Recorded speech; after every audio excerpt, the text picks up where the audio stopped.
and watch the step cook. You want 17 birds? Big ring, I play for the 17 birds. Hit my line if you want 17 birds. Big ring, I play for the 17 birds. I know a guy if you want 17 birds. Big ring, I play for the 17 birds. I know a guy if you want 17 birds. Big ring, I play for the 17 birds. Yeah, I'm from the 17th curve. What is going on, everybody? I go by Philly Mike, and this is GOAT Talk. We got a special guest. OTA's going on. He said he just got back, and it looks like he's about to have a good interview. LB, how you feeling on today's episode of GOAT Talk with the GOAT? I'm feeling good, man. We got Milton Williams in the building. You know what I mean? Part of that ferocious defensive front that we got going on in Philadelphia, man. And we definitely ready to pick his brain on what's going on in camp. How's he feeling? What's the mindset of the team after a terrific season, but not the ending that we all wanted, but it still was a terrific season, man. So I'm ready to, ready to get into it, man. So my first question, we know the season didn't end the way we wanted. I'm pretty sure you're probably tired of talking about that, but I want to jump into, the experience that was gained, you know what I mean, even going through that, because a lot of people don't go to championship games. A lot of people don't play in Super Bowls. So, what's some of the key things you learned going through that season last year? Man, first of all, it's a long season. So you gotta be training to have your body ready and practicing during the season. Make sure you're doing all the type of recovery and stuff that you need to do to prepare your body just for that long journey. We started in August, so we was playing from August, started training camp August till Super Bowl February. February. That's a long time. We playing football almost every day if you count the practices. So it can get grueling, but if you take care of your body, make sure you're eating the right stuff, you definitely can do it. So coming into your second season, how has the game slowed down to you? Because I hear a lot of people say after, the rookie season going into their second, and not all, but a lot of these tackles really show who they are in the NFL season 3, which is coming up for you. But how has the game slowed down, and what are you looking forward to in season 3? You just learn a lot. I've got a lot of vets in the room, and I've just been picking their brain the whole time. Fletcher Cox, Brandon Graham, Hargrave, even though he just got signed to the Niners. I learned so much from him. Derek Barnett, Josh Sweat, these guys, they've been helping me ever since I got here. So what I know now is just a testament to the type of leadership that we got in the building. And as far as the game slowing down, you just pick up on things. You just get a feel for it. You get to see tendencies on how people try to block you, learn communication and all that stuff like that. And I always say experience is the best teacher. So just getting a lot of time, getting reps and practice, and then going in the game and getting reps versus some of the best linemen in the league is nothing but a plus. Yeah, that makes total sense, man. So, we've been getting a lot of, new defensive tackles, yourself, Jordan Davis, and then you added Jalen Carter to the fold. Like what's the mindset when something like that happens? Does it make you want to stay sharp? You know what I mean? Does it keep you hungry, knowing that the team is a team that loves to have a strong front, a strong rotational front? And, and just to know that, as young as you are in your career, you're a big part of this rotational front. Because like you just mentioned, we got a lot of older vets that probably are coming towards the end of their career. And you're going to be next up for real. So when the team is bringing in fresh bodies, guys that come off championship teams at the collegiate level, what's the mindset for you? Oh, it's gonna definitely keep you on your toes, because any day you can be replaced. So if you're not on your toes, you're not handling business, they can get you, they can replace you just like that. They can find somebody to do the job if you ain't gonna do it right. So just keep me on my P's and Q's, man. Make sure I'm doing everything I need to do, doing extra. My whole life I've had to always go above and beyond of what was asking me just to get what I wanted. And so far it helped me get to this level. So it ain't nothing stopping now. Yeah, I like that. So Sean Desai, new DC. What is your first take on him and the philosophy and just the mindset he wants to bring for this new style defense under him in 2023? Smart guy, Coach Desai, smart guy. His main thing is bringing physicality. I think he said on the interview, he wants us to people to feel us through the TV screen when we play against the other team. So we flying to the ball, we hitting. He gonna want us to hit. And make us be felt in the crowd or from the TV, all that stuff. So he bring a lot of energy, and I'm pretty sure he gonna have us ready to go. Do you think a little bit of that was missing last year? I feel like we were a pretty physical bunch. Do you think that the size he has a stronger emphasis on you guys being more physical than past coaches that you might have had? No, I wouldn't say. It's just being physical is just a part of the Eagle culture anyway.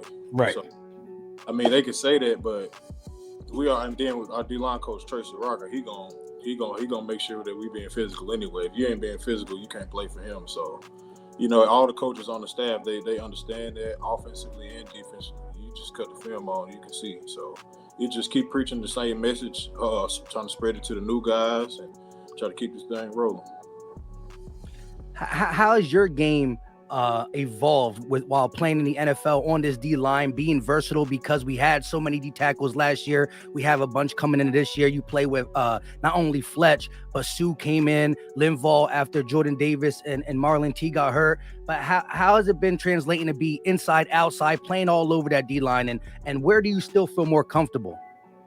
It started slow, of course. You know, rookie year. You know, learning the ins and outs of the game. But now like I said, I got so much experience, and the more experience you get, the more confidence you get. And like I said, you're going against the best Oline in practice every day. So once you get to the game, they make it even easier going against them other guys, even though they're still good, but they're not better than what we got at practice. So just gain that experience from practice, you know, going against Kelsey, Lane, Landon, you know, these guys, they have us ready to go. Y'all be going full speed? Oh yeah. When we put right. the pads on, it's full go. That's what I'm saying, because they never really show clips of y'all going full speed, and that's my theory. I got a theory about, you know, Hassan Reddick's, you know, amazing season last year. I'm like, bro, he going full speed against Kelsey, so you know what I mean. You know, that makes you a dog, and like you guys going full speed against. He's going full speed against Lane most of the time, but you going full speed against Kelsey, like that only makes you better. And I feel like I saw some developments in your game. I think I saw a little bit of it, you know what I mean, in the Chicago game, like your pursuit, you know what I mean, diagnosing screenplays. I could see the intelligence just, you know, jumping off the screen. And like I said, when I messaged you a couple of weeks ago, you know, I really feel like you next up and you just due for a breakout season. What other bags are you looking to add to your game? Man, whatever they need me to do, man, inside, outside, whatever. You know, I'm up for the challenge to get it done. Like you said, I'm versatile, so you cut the tape on me. You see, I'm lining up anywhere from 5 technique to a shade on the center. So whatever they need me to do, I'm gonna go in there and try to get it done to the best of my ability. Yeah, I was just looking over your tape since the season's over. You know, I saw a couple of things that definitely didn't see as your rookie season, just the versatility of the swim move to stop the run, the pursuit. I think there was one play against the Pittsburgh Steelers where you just kept contained. Kenny Pickett thought he had a free lane, and then out of nowhere, boom, he didn't want that. He didn't want you to tackle him. He kind of just went down. He said, "Where you come from?" You were getting double team at that point. So I definitely like that. I think especially as some of the vets fall off, because we do got an older BG. Hey, we'll keep him as long as he wants to play football, I think, you know, and same with Fletch. But I do think the Eagles, maybe under the side, might use you more in a pass rush. I know they kept you more as a contained guy, and you flourish in both roles I've seen on the tape. But how do you feel if you're given the chance to be that just pin your ears down and go get the quarterback? Man, that's the dream, you know. Just got to be ready for it, you know. That's a big challenge, but like I said, make sure I'm ready for it. So when that time comes, you just take advantage of the opportunity and don't look back. You know, and you've played with some really, really good, you know what I mean, like Hall of Fame level guys. Like you've been around Sue, you've been around Linval Joseph. I know it was a lot of game that was just soaked up. You just being in the room with those guys and learning and watching, seeing how they prepare and things of that nature. How big has the impact of a guy like Fletcher Cox? You know what I mean? Since you've been coming to the league, how big has that impact been of having a guy like Fletcher Cox around you? It's big, man. Like I said, Fletcher Cox and Hargrave, them two guys. You know, I'm in the meeting room with them every day. So every clip we going over, they spill it. They saying what comes to their mind when they see certain things, or what we should work on at practice. What should you look at on offensive linemen? What kind of keys are they giving you that you can take advantage of? and footwork, all this stuff. So, like I said, I done stole everything from them. So I'm cool with that. I'm stealing from Hall of Fame talent, even with Sue and Limbo. Right. These guys, they true vets. They understand the game and they want to win. So I was doing all I can to pick their brain and add it to mine. So again, I know when we talk to players and all that, it's always team first. And I think that's the culture that Nick Sirianni has presented. You spoke about it already here. But what is one goal that you have in mind personally for 2023? You don't got to be a stat, don't got to be anything, just something that comes in mind that you want to accomplish in year 3 in the NFL with the Eagles. What I want to accomplish? It's a lot I want to accomplish. I just want to just be productive, and whatever my role is for the team, just be productive and add to winning. Just go out there and do what I can, put my impact on the game in any way. That's a good answer. You know what I mean? Because as young as you guys are, you know what I mean, some of you guys, and the success that you've already tasted, like, the Super Bowl weekend had to be big for you. You know what I mean? That's a football player's dream. You know what I mean? And come on away. Listen, as us, we report on the Eagles. That's our dream too, for real. We feel like we're there with y'all, man. But you know what I mean? I feel like this time, if we get there, we are not coming back without it, bro. I just feel like, going there and, losing the way that we lost, which wasn't a bad way, but at the end of the day, man, I feel like that just made us that much more hungrier, man. And you got some young leaders that's emerging on this football team. Nakobe Dean wearing the green dot. What is it about Nakobe Dean that makes him such a good leader at such a young age? He intense.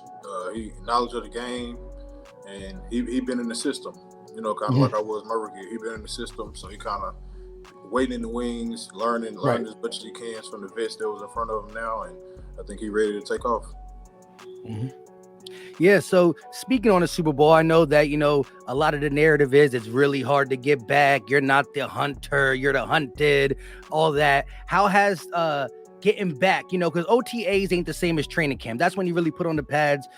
They're voluntary. We have some guys showing up, some guys, handling business, but you get that feeling back that the guys are back, maybe eating lunch, working out. How has the energy been just knowing that we're coming off a Super Bowl, we're supposed to be the hunted, but y'all still feel like you got something to prove? Man, you don't want to look too far ahead. You want to. It's gonna take steps. You can't look too far and already be thinking about the Super Bowl. We got, like you said, training camp. Got to get better in training camp, preseason, and then we got to focus on our opponents we got on the schedule first before we can think about playoffs and all this stuff like that. So, taking one step at a time. We know the type of talent we got. Like you said, we were just there, this close to getting it done. Just didn't go our way, but trust me, we still hungry, and it's just gonna make us work even harder when it's time to go back to work. And you definitely can see the hunger in OTAs, you know what I mean? Especially when you have guys that showing up that really don't have to show up. That lets you know that people are just ready to get back to football. You know what I mean? And, if you ain't never heard it from a Philadelphia Eagles fan before, I'm pretty sure you have.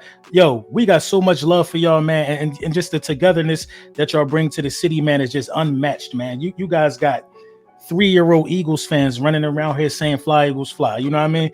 The place, we tailgate heavy. The place is it's crazy, bro. It's crazy. Kids from my neighborhood, when I was growing up, we ain't watching no football, man. It's birds everywhere now, bro. And that's thanks to the play that you guys provide and just the family vibe that y'all have, man. Everybody want to be like y'all, man. And I just continue to do the right thing, bro. Continue to do the right thing, bro. You on a good path, bro. Sure. Man, every time I see my niece, man, she sang the fight song. she didn't memorize it and all that stuff. So it's all, I always get a good laugh when I see her. Yeah, it's definitely dope, man. It's definitely dope. So and he said, not looking ahead and all none of that stuff. Just like the feeling of, like, is it really wash and repeat? Like, forget everything and just go to work and keep your head down. It's kind of just we going back to the building blocks. We starting over, starting clean. We Coach Desai learning his system.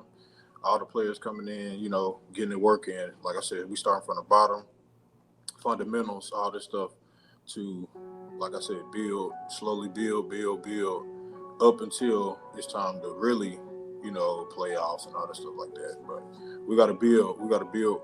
Start OTAs first, and then training camp and preseason. So, I mean, it's good. We know we back. We competing. The young guys coming in, they competing, looking good, and it's good energy around the building right now.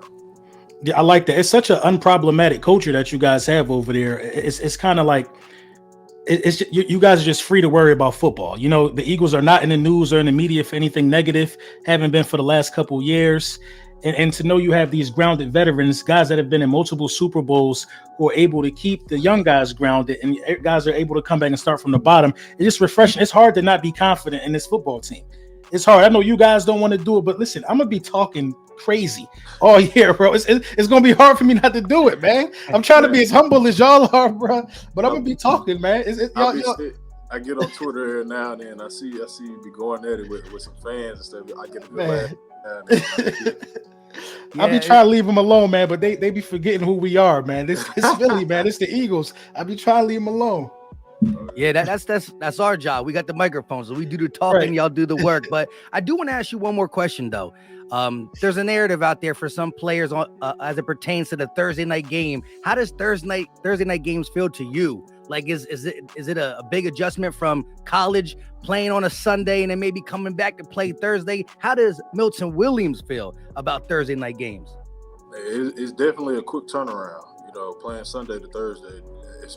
I'll say it's okay for me now since I'm still a younger player, but I know it wear more on the vets that we got. You know, they gotta do a little bit more to try to get their body back ready in such a quick turnaround. So we probably get one practice in because you don't want to do too much to go back on the recovery that you're trying to do to get ready for the game. You know, we still put in a game plan and watch film. We probably walk through more than anything during that week to try to keep our bodies fresh. So when them lights come on, we ready to go. Yeah. To just piggyback off that, so what does Milton Williams like to do during the bye week? Oh, I gotta get away. I gotta get away. I gotta get away, cut the phone off, get somewhere, and just keep my feet up and relax. You know, just try to get away from the game a little bit. Try to just be somewhere peaceful, quiet, get some rest, retool, because you know it's gonna be war when you get back. Exactly. You ain't had no good food in the city yet? Man, I ain't gonna lie. I could be getting the food from the facility. Yo, I would do the same thing, bro. They be throwing down in the facility, man. But I would do the same thing. The steakhouse I've been to in Philly, Barclay Prime. Okay. I've been to Barclay Prime. That's a good one. That's a good one right there. Yeah. So I've been there a couple times. That's probably my favorite spot out here so far. Okay. They got a little endorsement from Milton. You know what I mean? But yo, man, as always, bro. Yo, I want to thank you, man. I told you we was only going to take up 15, 20 minutes of your time, man. I definitely appreciate you, bro. You one of the bright young stars that the Philadelphia Eagles have. And yo, I can't thank you enough, bro. I appreciate y'all for having me, man. You know. You already know, bro.